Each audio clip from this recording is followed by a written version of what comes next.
سلام بچه، حال دلتون چطوره؟ خوش اومدین به این ویدیو جذاب و مهیج. بچه ها رومه ظالم و خانمش مقابل رنجر. یا ابوالفضل میزن درس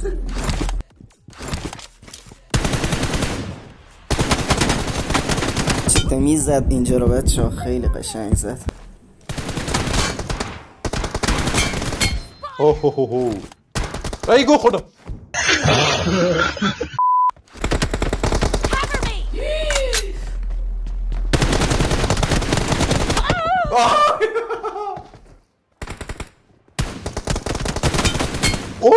به نازم آجی چه دو هیدی زد از این بالا.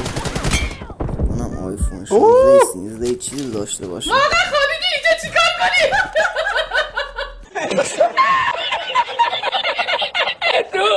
خوابیده بود که خیلی زشته یوتیوب برای مملکت رو بزنی پر رو خوابیده بود که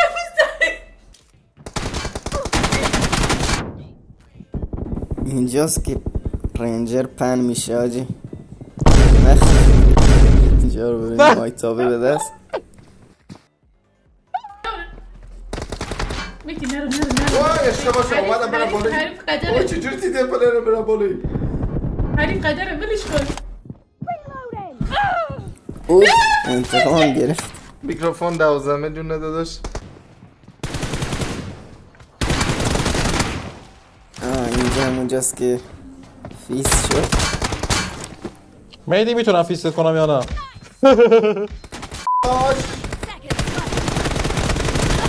جانداش یه چیزا یاد گرفتن دیدیم فردا کام دیدیه. اوه فکر کنم دوباره فیس شد بچه. تازه داشت میگفتی فیسایی دارم یاد میگیرم. زدنش دوباره فیستان کرد. دوباره فیستت کرد.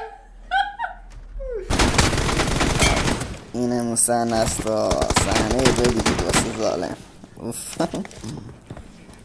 بچه ها لایک سابسکرایب یادتون نره. دمتون گرم، خیلی عشقین.